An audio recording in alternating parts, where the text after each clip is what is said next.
तो निकाय की जंग लगातार जारी है। इस वक्त हम मौजूद है वार्ड क्रमांक 16 में, जहां पर प्रत्याशी कांग्रेस के केशव चौबे जी। चौबे जी, किस तरह से देख रहे हैं चुनाव सरगर्मी में है लगातार, जिस तरीके से अभी करवट बदल रही है। पिछले बार अब बात करें इस वार्ड का, तो पहले निर्दलीय था, उसके बाद बीजेपी का प्रत्याशी था। पहले बीजेपी था, फिर निर्दलीय था। अब किस तरह देखते हैं, क्या उम्मीद है आपको? जनता जनार्दन का आशीर्वाद विगत 10 वर्षों से मुझ पर रहा है और जनता का आशीर्वाद मुझ पर प्रयासों से बना रहेगा, क्योंकि छत्तीसगढ़ के यशस्वी मुख्यमंत्री ने घोषणा की है कि जो काबिज हैं उनके लिए पट्टा वितरण किया जाएगा और रोड, नाली, बिजली, पानी, साफ सफाई की समुचित व्यवस्था की जाएगी। जनता की जो मूलभूत समस्याएं हैं उनका त्वरित निराकरण किया जाएगा, क्योंकि छत्तीसगढ़ में कांग्रेस की सरकार है। तो भूपेश सरकार संवेदनशील सरकार है। जनहित में उन्होंने अनेक कदम उठाए हैं और जनता की हर मांग को पूरी कर रहे हैं। आपका क्या रणनीति है? हम लोग डोर टू डोर जनता से आशीर्वाद ले रहे हैं कि हमें एक बार और आशीर्वाद दीजिए, ताकि जनहित की जो मांगे हैं, जन कल्याणकारी जो योजनाएं हैं सरकार की, उन्हें हम पूरी कर सकें। क्या अब तक नहीं पहुंच पाया जन कल्याण योजना यहाँ तक? नहीं, जन कल्याणकारी योजना शासन की पहुंच चुकी है। बिजली बिल हाफ हो चुका है, घर घर पट्टा वितरण किया जा रहा है। बीपीएल कार्डधारियों को जो ज़रूरतमंद, उनको भी बीपीएल राशन कार्ड दी जा रही है और सभी प्रकार की समस्याएं शासन की ओर से की जा रही है। क्या कुछ समस्या लग रहा है अभी वार्ड में? यहाँ जल समस्या है, पानी की ज़्यादा समस्या है और उनका निराकरण हम लोग करेंगे। आप बोल रहे हैं कि सारी समस्या यहाँ पर सरकार की योजना यहाँ तक पहुँचती है और सारी समस्या यहाँ तक दूर हो गए, फिर भी बोल रहे हैं कि बहुत सारी समस्या है, आखिर क्यों नहीं हो पाया? नहीं, यहाँ ड्राई क्षेत्र था सुपेला, शुरू से ही यहाँ पानी की समस्या शुरू से बनी रहती थी। तो यहाँ जो अमृत मिशन है वो टंकी से यहाँ पर लाया जाएगा और घर घर इसको पहुँचाया जाएगा, तो समस्या का समाधान हो सकता है। क्या लगता है आने वाले समय में भिलाई और बदलेगा? कितना बदलाव होगा? आने वाला समय में कांग्रेस का ही यहाँ महापौर बनेगा, कांग्रेस के ही सभी पार्षद बनेंगे और जन समस्या का निराकरण होगा। बीजेपी में एक बड़ा चेहरा है, किस तरह देख रहे हैं आपके विपक्ष में, कितना टक्कर हो पाएगा? देखो, सब अपने अपने स्तर में सभी लोग जनता से मांग करते हैं कि हमें विजयी बनाएं, लेकिन मुझे नहीं लगता कि उनसे टक्कर होगा। जनता का आशीर्वाद है, यह भारी बहुमत से हम विजय प्राप्त करेंगे।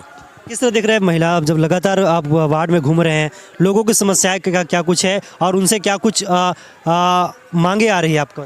बस मांगे यही आ रही, साफ़ सफाई की व्यवस्था कराना है और पेयजल उपलब्ध कराना है, यही ज़्यादा मांगे हैं। और पट्टा वितरण कराना है। काबिज भूमि में जो लेन देन किए हैं बिक्रीनामा, उनका कठिनाई से हो रहा था, उन्हें सरलता से भूपेश सरकार द्वारा किया जाएगा, ताकि उसके नाम से मकान आवास हो सके और गरीबों के लिए आवास का निर्माण किया जाएगा।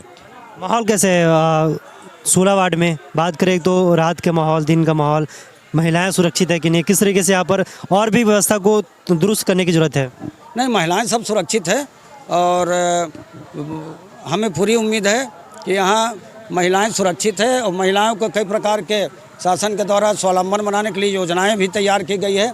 जैसे भूपेश सरकार द्वारा वहाँ नरवा, गरवा, घुरवा, बारी के माध्यम से कई लोगों को आर्थिक फ़ायदा भी हो रहा है, इसलिए लोग खुश हैं और भूपेश सरकार को आशीर्वाद देंगे। कितने बूथ में आप मजबूत दिख रहे हैं? हम तो अभी लगभग कम से कम 8 बूथ है यहाँ पर, वार्ड बूथ में सभी बूथ में लगभग हम मजबूत हैं। देवेंद्र यादव भी विधायक लगातार प्रचार प्रसार में डटे हुए, उनके कार्य को किस तरह रहे? महापौर भी रहे 5 साल तक, अभी विधायक भी 3 साल हो गए, कांग्रेस की सरकार है। किस तरह देख रहे जो आम जनता तक जो योजनाएं पहुंचनी चाहिए, क्या वो पहुंच रहे मूलभूत तरीके से? जी, बिल्कुल पहुंच रहे हैं। इसके लिए सभी कांग्रेस के जो कार्यकर्ता हैं, पदाधिकारी हैं, डोर टू डोर जा करके भूपेश सरकार की जो योजनाएं हैं उनका क्रियान्वयन है, उन्हें डोर टू डोर पहुंचाने का कार्य कर रहे हैं। अगर आप गिनाना चाहेंगे तो देवेंद्र यादव के ऐसे कौन से काम है जो सुपेला के वार्ड क्रमांक 16 के लिए देवेंद्र यादव ने किया है? देवेंद्र यादव ने रोड, नाली, बिजली, पानी, इनकी साफ सफाई की व्यवस्था की थी। एक शीतला तालाब का सौंदर्यीकरण जो शेष रह गया था, उसको हमारे छत्तीसगढ़ के यशस्वी मुख्यमंत्री ने आश्वासन दिया है कि बहुत जल्दी उनका भी सौंदर्यीकरण कर दिया जाएगा। क्या लगता है आने वाले समय में जब आप पार्षद बन जाते हैं तो क्या कुछ और डेवलपमेंट की जरूरत है, उसको कर पाएंगे आप? हम सबसे पहले तो श्री शीतला तालाब की सौंदर्यीकरण का कार्य करवाएंगे।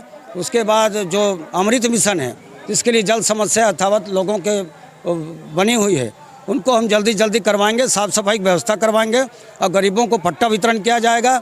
और जो काबिज भूमि है, जिनका जो लेन देन जो बिक्री में कठिनाई उत्पन्न हो रही, उनको हम उसके नाम से पट्टा वितरण कराएंगे। बीजेपी लगातार कहती है कि घोषणाएं तो बहुत सारी की जाती है, लेकिन घोषणा अमल पर ग्राउंड पे हमको देखने नहीं मिलता। क्या लगता है ये भी घोषणा फिर जुमले की तरह हो जाएगा?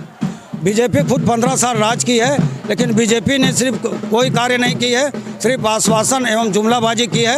हमारे कांग्रेस सरकार, भूपेश सरकार ने मात्र अल्प समय 3 वर्ष के कार्यकाल में लगभग 70% लोगों का जन कल्याणकारी योजना के माध्यम से समस्याओं का समाधान कर दिया है।